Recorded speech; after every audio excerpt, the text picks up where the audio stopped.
فلا إثم على مخطئ ولا على ناس ولا على مكره، بل ذلك مما رفعه الله عنا رحمة بنا.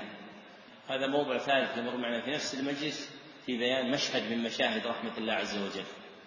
ورحمة الله سبحانه وتعالى آثارها ومشاهدها من أوسع ما في الوجود، وهذا تصديق قول الله عز وجل: وسع ربنا كل شيء رحمة وعلما. وابن القيم في صاعق موسى كلام حسن في آثار رحمة الله عز وجل في الخلق، وهذا فرع مما ذكرت لكم من علم الأسماء الحسنى. فإن اسم الرحيم والرحمن لو أراد الإنسان أن يتكلم فيه بما يشهد من آثاره في الشرع والوجود لاحتاج ذلك إلى وقت كثير، وإذا كان هذا في الكلام المعبر به فكيف ينبغي أن يكون في القلب المدرك له؟ كيف ينبغي أن يكون شهود هذا المقام في القلب الذي يدرك هذه الأشياء من رحمة الله سبحانه وتعالى؟ ولهذا جل علم الاعتقاد لما فيه من تعريف الخلق بربهم سبحانه وتعالى. علم الاعتقاد يدل الناس على معرفة الله، لكن ليس كما يدرس الآن علم الاعتقاد، قال الأشاعرة وقال المعتزلة وقال كذا وقال كذا. هذه علم الملل والفرق، هذه تؤخذ آخرا ولا تؤخذ أولا يؤخذ علم الاعتقاد كما جاء في الكتاب والسنة من تقرير معانيه وإيضاح حدوده وتفاصيل جمله، فإذا تغرغرت القلوب بها عقلت ذلك. وأما إذا لم تتغرغر القلوب بها تجدها تقع في جهل عريض فيما يتعلق بالاعتقاد. الآن كثير من الناس ينتسب إلى الدين والعلم تجد أنه في أمور الاعتقاد يضعف دينه واعتقاده وهو لا يشعر، يظن أن اعتقاده متين وأنه على عقيدة سلفية سنية صافية. العقيدة السلفية السنية الصافية ليست المعلومات، العقيدة السلفية السنية الصافية ما يجده الإنسان في قلبه من الحقائق الإيمانية، هذه العقيدة السنية الصافية. أما تجد الإنسان تقع منه أمور عظام فيما يتعلق بكلامه أو بفعله ثم ينسب نفسه إلى العقيدة السنية الصافية. العقيدة السنية الصافية ليست سهلة. قال رجل لما وعظ الملك عبد العزيز رحمه الله، قال له الملك عبد العزيز: ادعو الله أن يعاملنا بعدله. فقال ذلك العالم بالله، قال: لا تقل الله يعاملنا بعدله، فإنه لو عاملنا بعدله لهلكنا، ولكن قل الله يعاملنا بفضله. شوف كم كلها فيها لام وهاء وباء، يعني حرفين، عدله العين والدال وفضل الفاء والضاء. لكن الذي يعرف حقيقة العقيدة لا يقبل بمثل هذا. ولذلك من شواهد هذا أن شيخنا فهد بن حمير رحمه الله تعالى كان أستاذا للعقيدة في جامعة الإمام. لقيه بعض الإخوان عند بابه وهو قد أراد السلام عليه وهو يريد أن يدخل، فسلم عليه، فسأل الشيخ الإخوان عن حالهم، فقال أحد الإخوان مريدا تطيب خاطر الشيخ وأداء حقه عليه، قال: نحن بخير ما زلت أنت وأمثالك فينا. فقال له: لا تقل هذا، فإنكم لا تزالون بخير ما دام التوحيد فيكم. شوف هذا اللي يعرف الله عز وجل، يقول أنتم بخير ما دام التوحيد فيكم، حنا خلق نموت ونحيا، ولكن إذا بقي فيكم التوحيد يبقى فيكم الخير.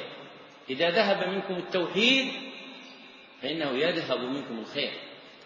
قال أحد المسؤولين رحمه الله للشيخ صالح بن فوزان وفقه الله وقد رآه بعد غياب طويل، قال له ذلك المسؤول: يا شيخ صالح من تتركوننا؟ لماذا ما نراكم إلا قليلا؟ قال: نترككم لله، فإن أطعتموه استغنيتم عنا، وإن عصيتموه لم ننفعكم. هذول الموحدين، هذول اللي يعرفون العقيدة. بالعقيدة المعلومات، ثم في التويتر تشوف ما يخالف العقيدة. هذه العقيدة الحقة التي تملأ بها القلوب وتذوق حلاوتها وتعرف أن العقيدة هي التي تقربك إلى الله عز وجل، تجعلك صافي القلب طاهر النفس حلو السريرة، فيجد الإنسان لذة العقيدة المعرفة بالله عز وجل والمعظمة لحقه.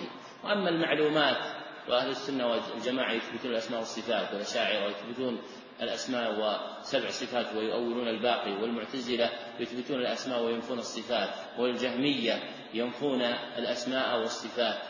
وأنت في قلبك مع من؟ دعك من اللسان، أنت في قلبك مع من؟ كم من إنسان لا يعامل الله عز وجل بالصفات الإلهية، وإنما يعامل ربه سبحانه وتعالى بالعلم الظاهر، لا يرقب في المؤمنين إلا ولا ذمة ولا رحمة ولا شفقة ولا خوف، وينتسب إلى قسم العقيدة، ظنا أن الانتساب إلى قسم العقيدة يجعله صاحب عقيدة سلفية.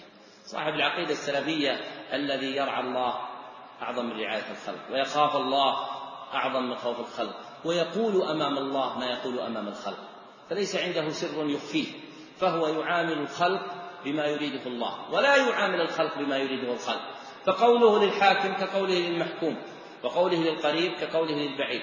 هذا هو الصادق مع الله عز وجل. فينبغي أن يطلب كل واحد منا هذه العقيدة.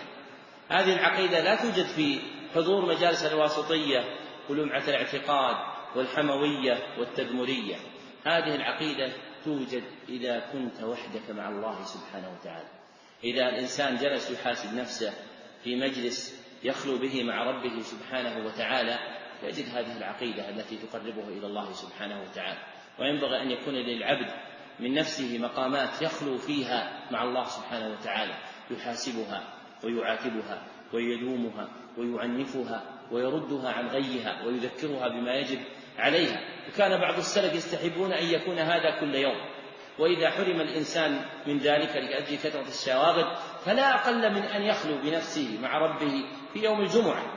وكان من مضى من الصالحين يكون يوم الجمعة لهم مقرب إلى الله عز وجل، والآن أكثر الناس يوم الجمعة يبعدون فيه عن الله عز وجل بما يستجد لهم من المعاصي ليلته.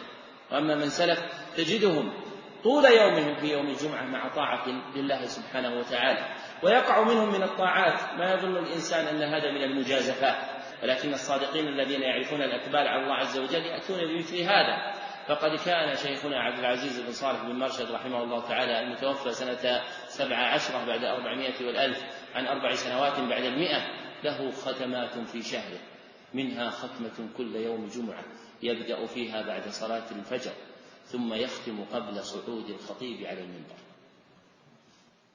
ومثل شربة الموية، عندهم مثل شربة الموية، ولكن نحن لا نستطيع. لماذا؟ لأن حقائق ما في قلوبهم من العلم والمعرفة بالله عز وجل والاشتغال بما يقربهم غير ما علينا. نحن اغتررنا بهذه الدنيا وملنا إليها وركنا إليها، صار الإنسان يهتم بمظهره أعظم من عنايته بجوهره، فعند ذلك يحرم الجواهر ويشغل بالظاهر ويذهب عن مثل هذه المعاني. لكن نحن نسأل الله سبحانه وتعالى لنا جميعا أن يتداركنا برحمته، وأن يشملنا بعفوه، وأن يكلأنا برعايته، وأن يعيننا على أنفسنا. نعم.